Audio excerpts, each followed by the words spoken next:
Hey everyone, today I'm going to be counting down my top 10 high-rise horror movies, or horror movies that take place in an apartment building or some other kind of high-rise. Now, it doesn't have to be a high-rise, that's just a catchy title, but, the taller the better. Although, to keep things fair, let's just say 2 stories or taller. As we're going through this, as soon as I get to a movie, assume there will be spoilers for it. Hey, Editor Ryan.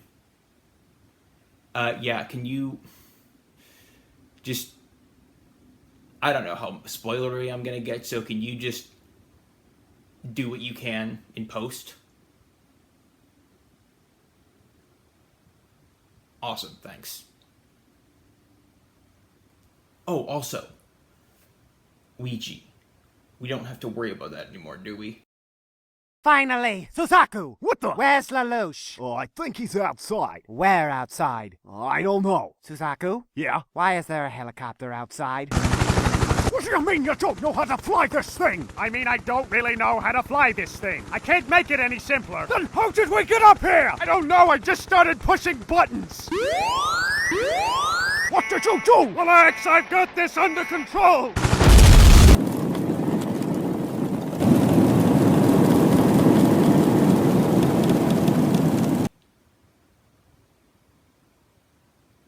Okay, good. Just making sure. Thanks. Okay, where were we? Starting off, my number 10 is Critters 3. I'm a big fan of the first 2 Critters movies, but this one is a step down.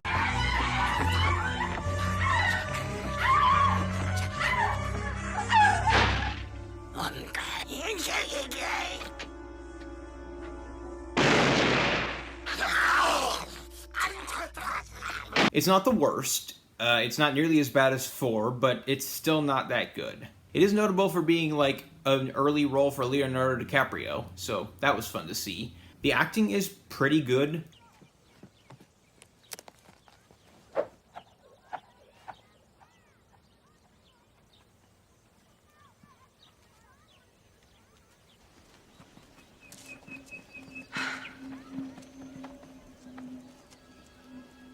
Looks like you just bought me a tournament frisbee, dude. I can get it back, no sweat.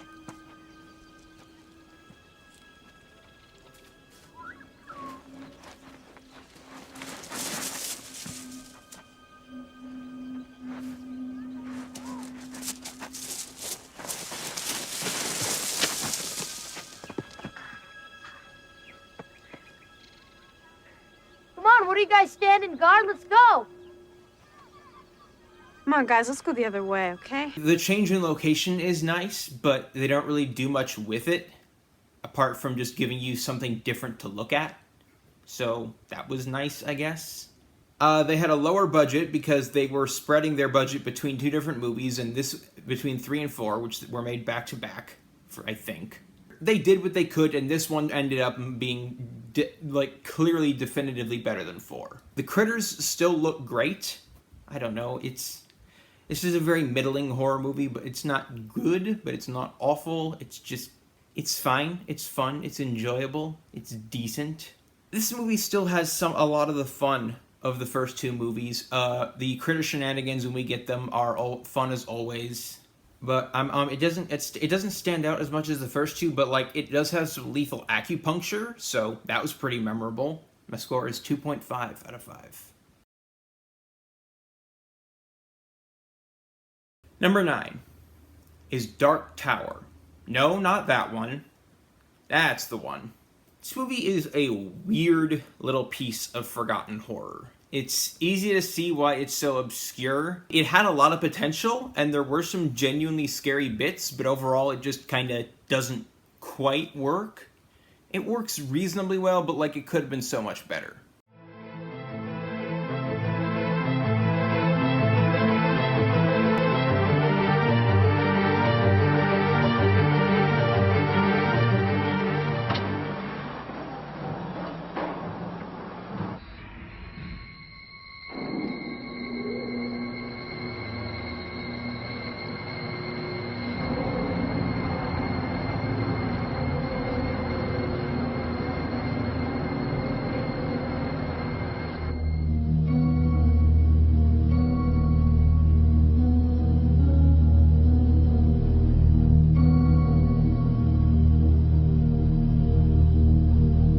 Okay, so our main character is an architect who works in one of those high-rise towers crammed with various businesses. People start mysteriously dying, and cops show up trying to figure out what the hell's going on. What's weird about this movie is that, like, the central location and the concept and the whole vibe and aesthetic are actually really good.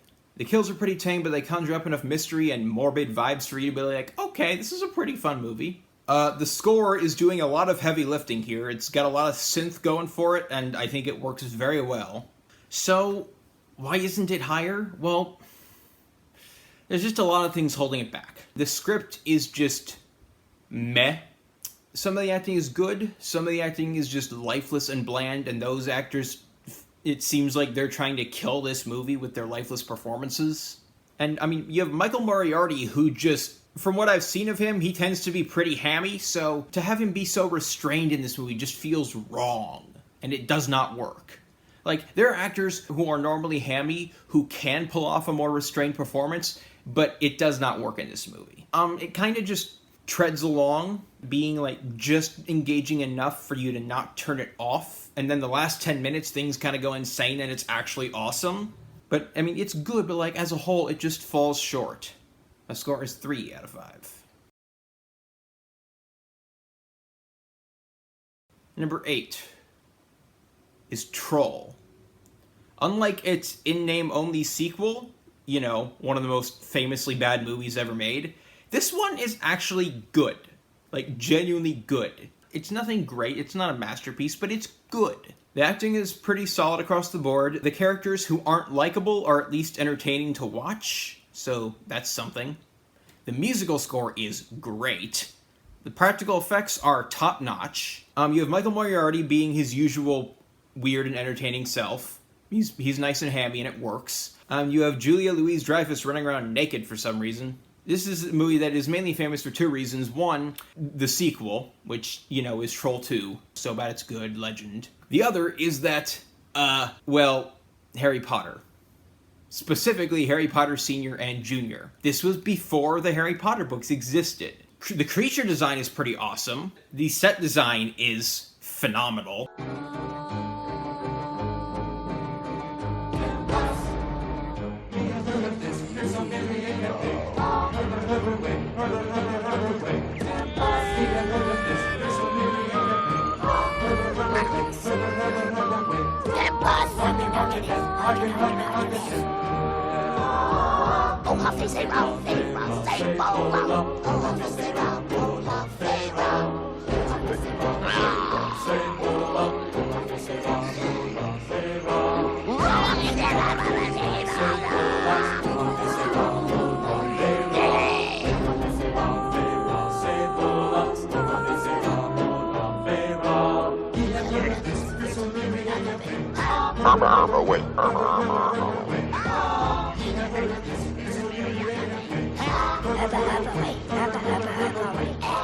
Holy crap. Then we have Phil Fondacaro, a fairly famous dwarf actor who was famously the only Ewok to die on screen in Return of the Jedi.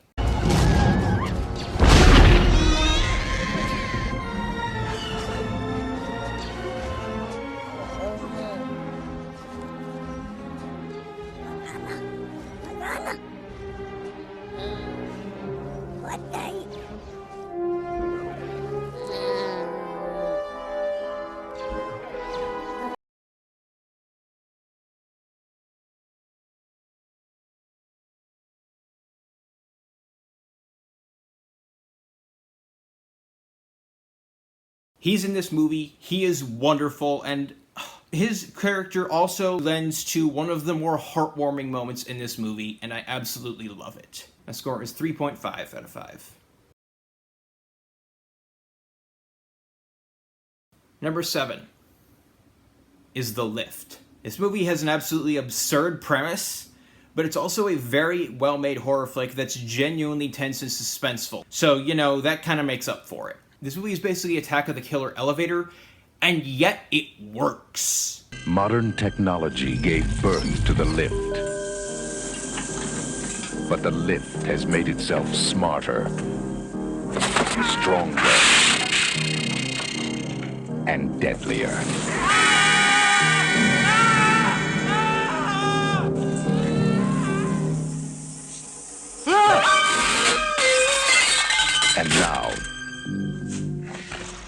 the man responsible for making it safe is trying to make it stop killing.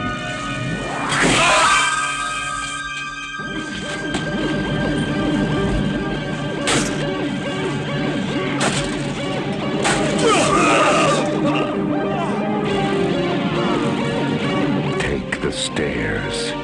Take the stairs. For God's sake, take the stairs. They've got some good atmosphere. The acting is pretty good overall. Musical score isn't the best, but it's solid. The writing is good. The pacing can be a little slow at times, and I kind of wish there were more kills, because the kills we got were awesome, especially that decapitation. I'm not sure how I feel about the way things wrap up. I kind of like what they were going for, but like I feel like there are other ways they could have gone that would have worked out better, so I'm just going to call the ending good, but could have been better. My score is 3.5 out of 5.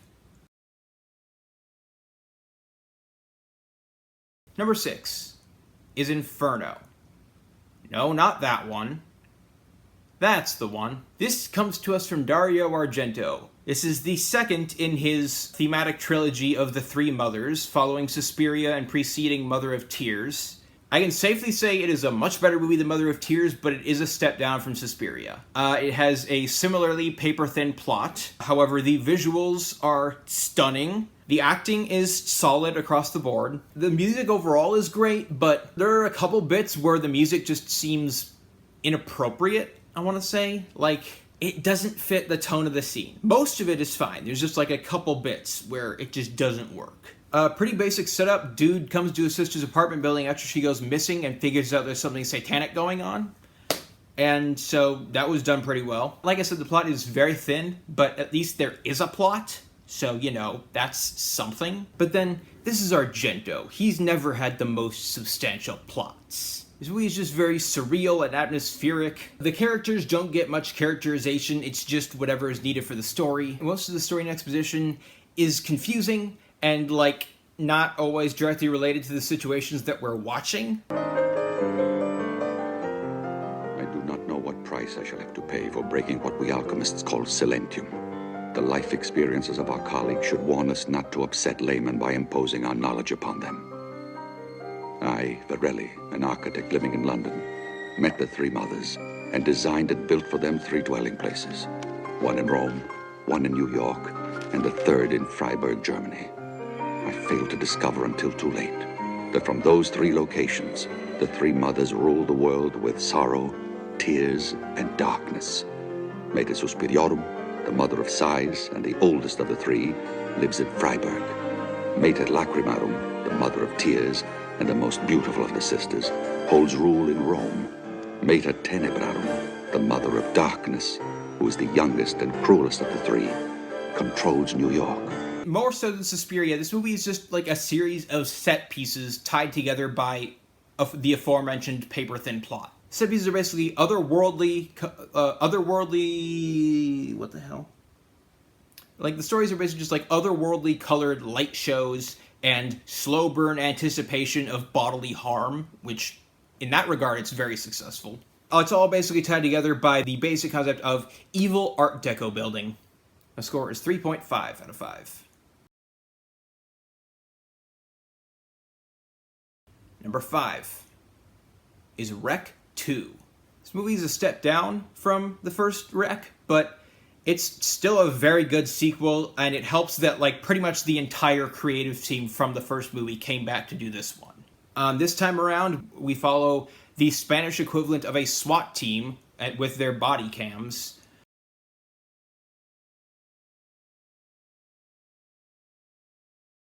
Going through the apartment building of the last movie, and we get it's cool to see like an expanded look at the events of the first movie. That was very interesting. This is in the same vein as Halloween 2, where it's actually the sequel that introduces a rather notable plot point instead of the first movie, like some people misremember. In this case, the reveal that it's basically, how do I even describe it? It's a demonic infection / parasite. It's like a parasite and also a virus, and they are demonic in nature. It's weird. The fact that we're following a SWAT team kind of gives certain scenes a video game feel, which I think work in this movie's favor. De todas formas, no van a salir de aquí. Todo despejado. Asegúrate. ¿Qué es eso? ¡Déjame la cabeza! ¡Mierda! ¡Larga! ¡Rápido!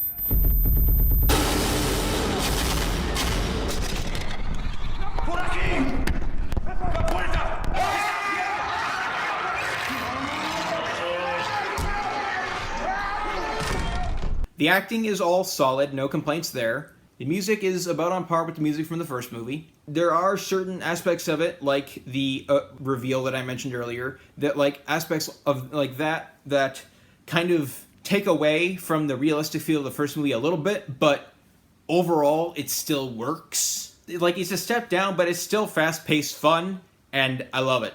My score is 3.5 out of 5. Number 4 is Demons 2, the movie that walked so that Evil Dead Rise could walk a little bit faster. I talked about the first Demons last week, and now we're here talking about the sequel. Same director, Lamberto Bava. Really hope I said that right. And it's Italian horror. Specifically 80s Italian horror, which automatically tells you a few things about it. So this movie is kind of a sequel to the first movie, but it's also kind of its own thing, and I kind of like that they don't completely confirm it either way. Okay, so I'm going to refer to one of the Letterboxd reviews, because I think this pretty much sums it up. Come on down to Bava and Argento's Discount Demon sequels. These are quality shot demons. You can't even tell it's a sequel. We got all kinds of demons. TV demons, birthday demons, child demons, dog demons, bodybuilder demons, demons coming out of other demons, baby demon. Oh wait, no, scratch that, no baby demons. Instead, we'll throw in subplots that lead to nowhere and themes of enclosing modernization. What more could you want from a demon sequel? So come on down, we guarantee a sub-premium demon sequel, or we'll ride out this franchise until you fuckers have trouble distinguishing which is an actual sequel or not. I did not write that, but that more or less sums it up. And like Tony was the best part of the first movie, Hank is the best part of the sequel.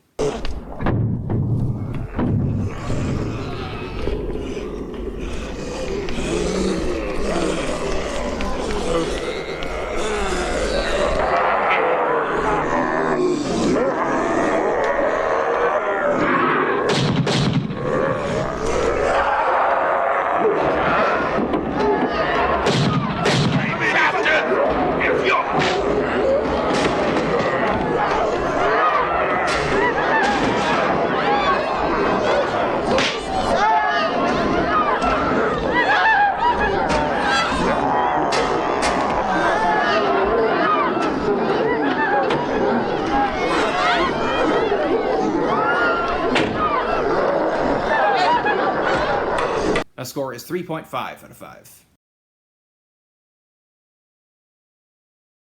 Number 3 is Dark Water. Finally, a movie that explores humanity's deepest, darkest fear. Shitty apartment buildings with bad plumbing.